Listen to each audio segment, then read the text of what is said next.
Salut à tous, merci d'être là sur cette vidéo. Cette semaine, pas grand chose à faire sur la ferme, que des bricoles et c'est pas vraiment le moment pour mettre un petit peu les pieds dehors. Alors aujourd'hui, qu'est-ce qu'on va faire? Aujourd'hui, je vais vous expliquer dans cet épisode d'itinéraire technique, savoir qu'est-ce qu'on fait en termes de fourrage. Comment on gère nos fourragères sur la ferme, comment je gère les fourragères sur la ferme.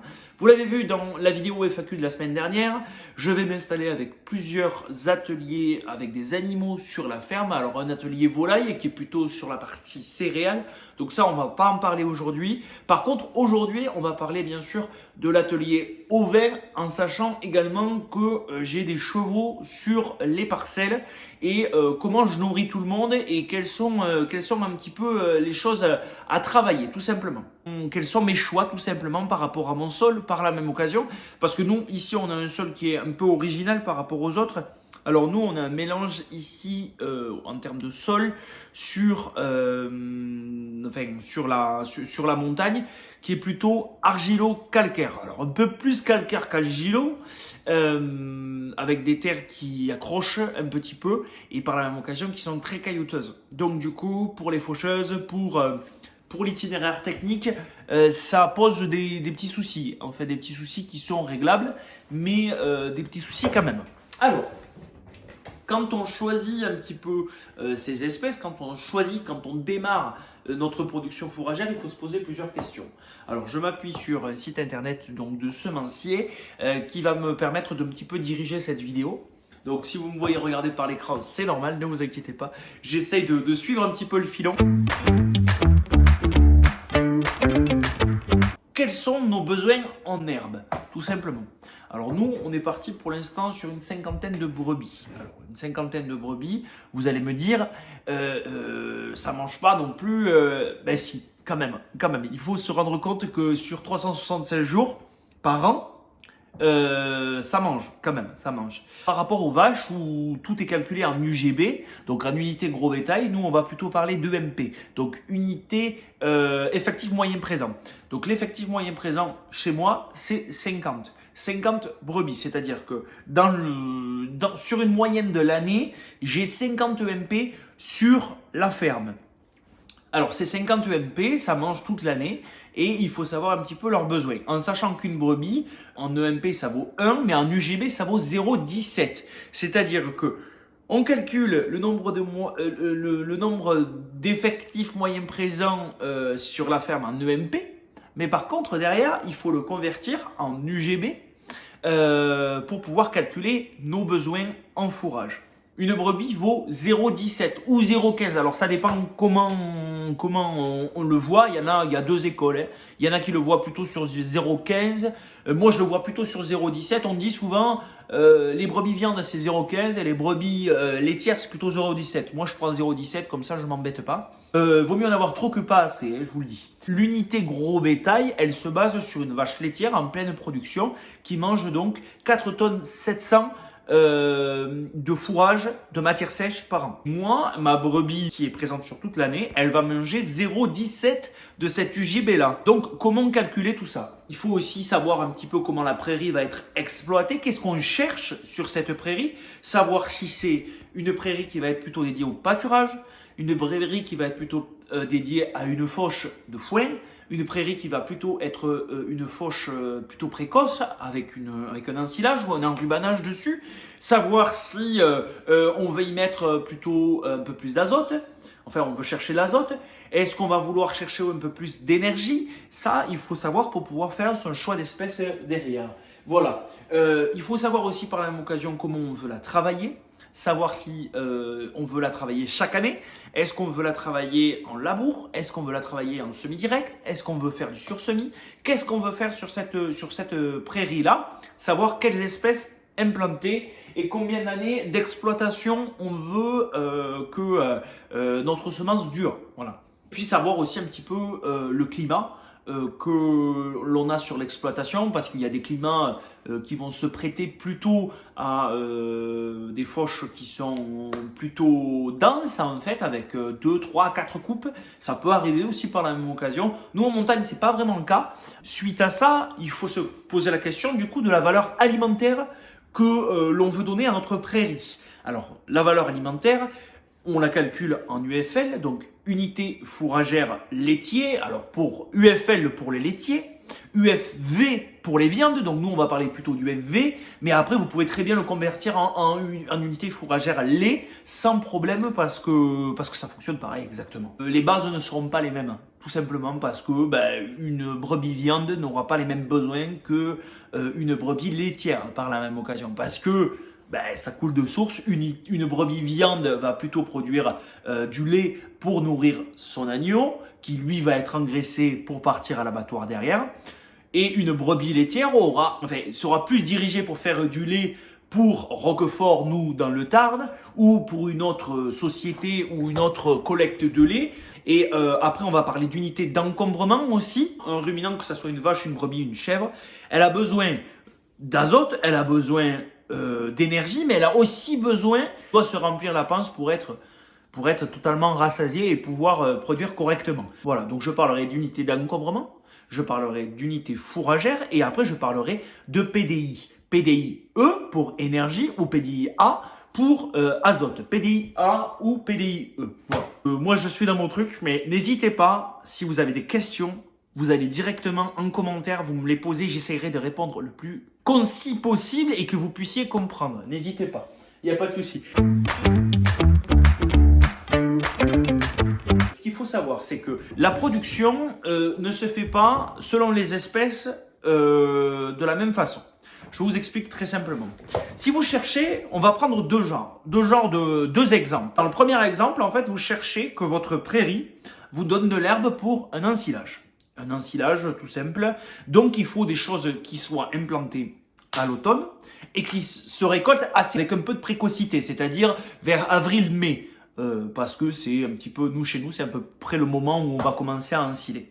Voilà. Et après, d'un autre genre, on va chercher une prairie plutôt pour de la pâture. Donc, c'est-à-dire que c'est une prairie qu'on va faire tourner. On va essayer de faire 3-4 coupes dans l'année. Alors, dans le premier exemple, on va essayer, donc notre but, c'est que ça s'implante vite pour pouvoir récolter le plus rapidement possible. Vous avez une pousse qui va se faire plutôt au printemps, mais il va falloir se faire rapidement. Donc on va aller chercher des espèces qui poussent rapidement, et puis par la même occasion, on va aller chercher des espèces qui vont nous apporter de l'énergie et de l'azote. Donc pour l'énergie, on va aller chercher plutôt un régras qui fait de la quantité, d'accord, qui sera peut-être un peu moins bon en nutriments, mais par contre, on va aller chercher de la quantité. Et après, derrière, on va aller chercher de l'azote. On va aller chercher un trèfle qui est lui une légumineuse, graminée légumineuse, que l'on va mettre ensemble et on va aller chercher donc des PDIA et des PDIE qui soient pour que ça soit une ration un petit peu équilibrée. Donc nous, ce qu'on fait la plupart du temps, c'est qu'on va aller chercher un régras d'Italie. Pour vous dire, j'en ai fait l'année dernière, j'avais pas trop de budget pour mes semences et c'est vrai que le régras d'Italie est assez bon marché par rapport aux autres semences fourragères. Donc j'ai fait un régras d'Italie parce que j'avais pas le choix. Et le moins cher, c'était un pas Pixial, c'était un, j'ai plus le nom de l'espace c'est un Torpille, voilà, Torpille. Et c'est donc une variété qui était tétraploïde, qui était plutôt typée pour le pâturage. Et moi, je l'ai fauché. Et pour vous dire, en fait, c'est un régras qui garde l'eau, qui monte en graines très rapidement. Donc, c'est plutôt typé pâture et pas typé fauche. Donc, on va aller chercher, pour cet exemple-là, un régras d'Italie diploïde. Et après, on va aller chercher un trèfle incarnat, par exemple. Le trèfle incarnat, c'est un trèfle qui est assez haut et qui fait énormément de biomasse. C'est-à-dire qu'il est assez gros, assez dense, un peu trapu, un peu comme moi.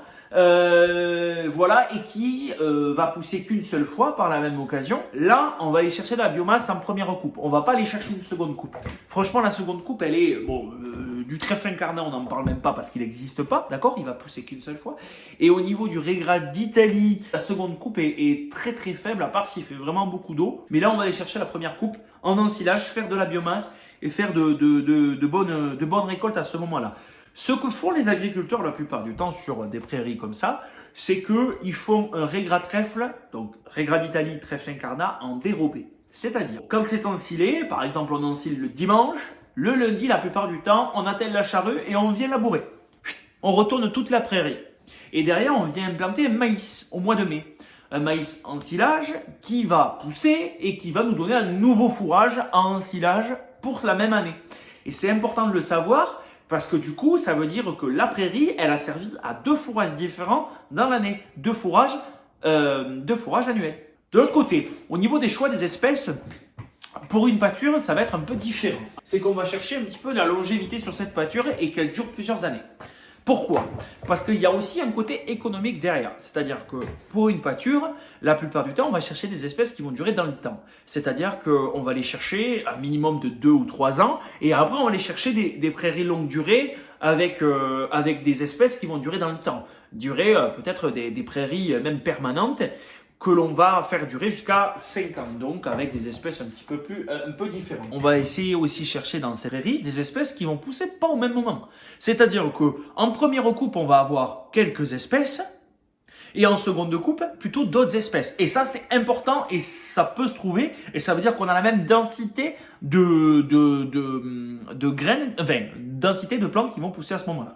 Comme de la fétuque élevée, comme on peut aller chercher des régras hybrides ou des bromes par la même occasion qui vont plutôt pousser en début de printemps. Après, derrière, on va aller chercher aussi des pousses plutôt en début d'été, c'est-à-dire après la première coupe de pâturage, comme des luzernes, des régras plutôt anglais. Donc ça veut dire que vos brebis, elles auront à manger à peu près toute l'année. Le type de fourrage est important. En silage, en rubané, foin en balle ou séchage en grange. Alors on n'en a pas parlé du séchage en grange parce que bon, c'est pas très présent dans notre région, un peu mais pas beaucoup. C'est plutôt développé vers les Alpes, voilà, dans la montagne parce que bon, ça s'apprête un peu plus à leur climat.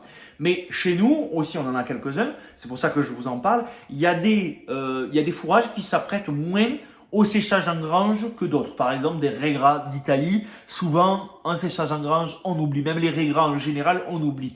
Les dactyles, qui sont beaucoup plus fins, ou bien la luzerne, s'apprête beaucoup plus que du régras ou du trèfle. Certaines espèces peuvent le faire, d'autres vaut mieux éviter, quoi. Voilà. En sachant aussi par la même occasion qu'avec l'augmentation du prix d'électricité, je ne sais pas où va aller les séchages en grange. Je ne suis pas certain que ça soit très économique. En sachant aussi par la même occasion que regardez votre sol.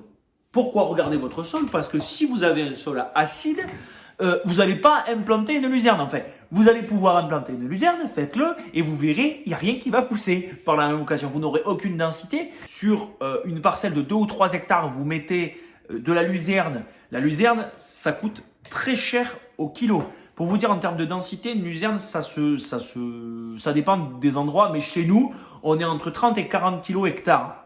Sur 3 hectares, en sachant que le kilo de luzerne coûte environ entre 9 et 11 balles. Franchement, ça coûte super cher la luzerne. Même les semences fourragères en général coûtent très cher. Donc, à faire des économies et à bien réfléchir.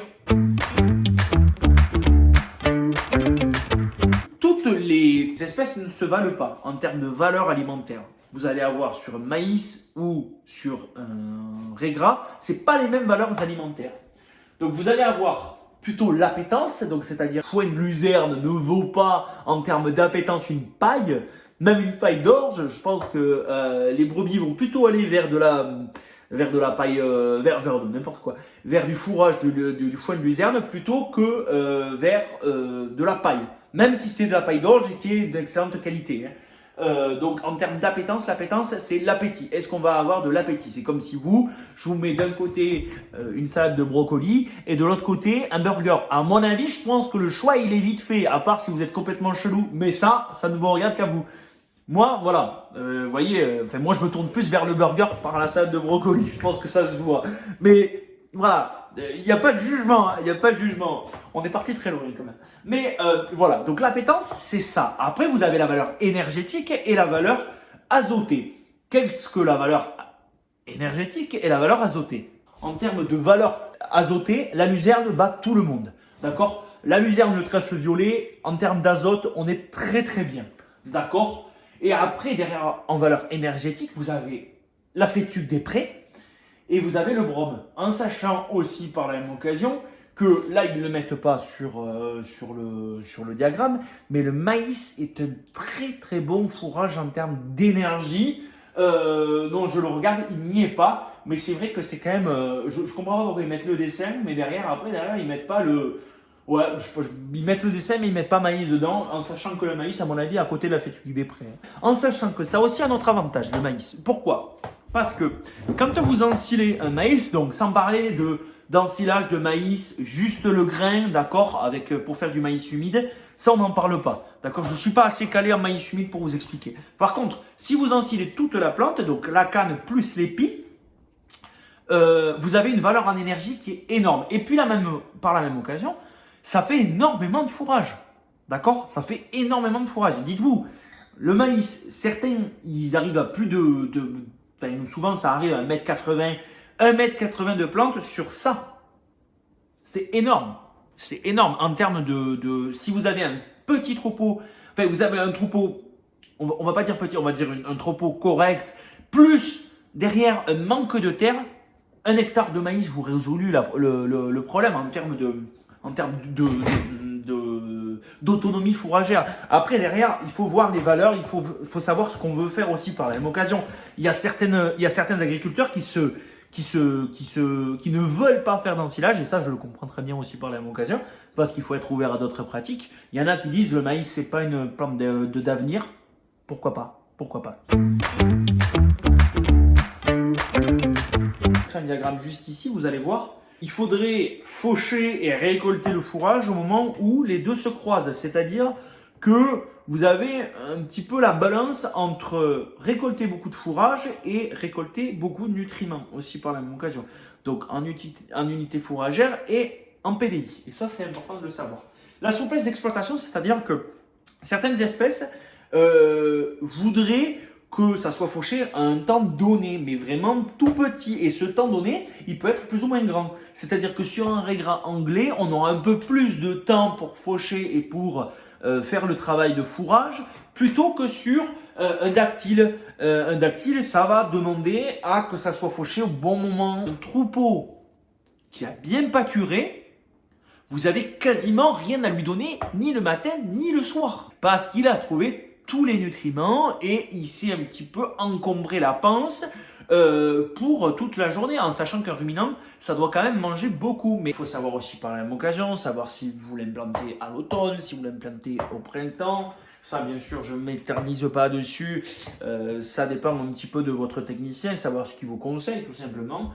En sachant que moi, toutes mes prairies, quand je les renouvelle à l'automne parce que je préfère qu'au printemps, ça soit nickel et qu'on puisse s'en occuper dès ce moment-là. Mais par exemple, la luzerne s'implante plutôt au printemps. En sachant aussi par la même occasion que le conseil que je pourrais vous donner, c'est que autant les graminées, ça se gère un petit peu tout seul, en sachant que par contre, les légumineuses, il vaut mieux laisser les légumineuses au moins une fois dans l'année monter en graines, que ça soit sur la première, la deuxième, la troisième ou la quatrième coupe.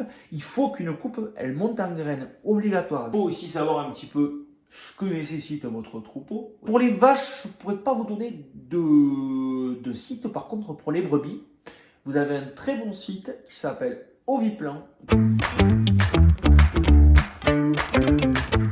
Voilà, donc un petit peu en conclusion de cette vidéo, il faut savoir un petit peu les besoins de notre éleveur, savoir quels sont ses besoins à lui. C'est bien sûr, dans mon cas, plutôt des prairies qui sont productives, d'accord, qui me permettent à la fois de pouvoir nourrir mon troupeau pendant la période estivale, donc printemps-été, mais aussi pendant l'automne et l'hiver, qui sont comme cette année très froids, où on ne peut pas sortir parce que c'est bien mouillé un petit peu les prairies. Donc on essaye de chercher un petit peu de l'autonomie de ce côté-là. Voilà. En sachant que moi, par la même occasion, je vais donc faire sur la ferme. Alors, chez moi, il n'y aura pas d'ensilage de raie gras et trèfle. Par contre, il se peut que dans les prochaines années, histoire d'acquérir notre autonomie fourragère, vous le savez, on n'a pas beaucoup d'hectares, je n'ai pas beaucoup d'hectares pour faire du fourrage. Donc, on va essayer d'aller chercher on va aller chercher l'autonomie fourragère par le maïs tant qu'on n'a pas d'autres hectares. Voilà, j'espère que cette vidéo vous aura plu, j'espère avoir été concis, j'espère que de ne pas avoir été ennuyeux, entre guillemets. Si vous avez des questions, n'hésitez pas, surtout en commentaire, vous allez me dire ce qui vous a plu, ce qui vous a déplu par la même occasion. Et si vous n'avez pas compris quelque chose, n'hésitez pas en commentaire. N'hésitez pas également à vous abonner parce que vous êtes plus de 70% à regarder mes vidéos, mais vous n'êtes pas abonné. S'il vous plaît, abonnez-vous parce que c'est super important pour moi. Ça m'encourage et ça me permet un petit peu de débloquer tout plein de choses pour vous faire des vidéos de meilleure qualité. N'hésitez pas à partager les vidéos, à partager à vos amis par la même occasion. N'hésitez pas à taguer vos amis en commentaire. Et n'hésitez pas aussi par la même occasion à me faire des retours sur cette vidéo itinéraire technique. Voilà, je vous souhaite une bonne semaine. Je vous dis à samedi prochain dans une nouvelle vidéo. N'hésitez pas, samedi 10h, tous les samedis à 10h, il y a une vidéo qui sort. Voilà, je vous souhaite une bonne semaine et je vous dis bye, bye bye.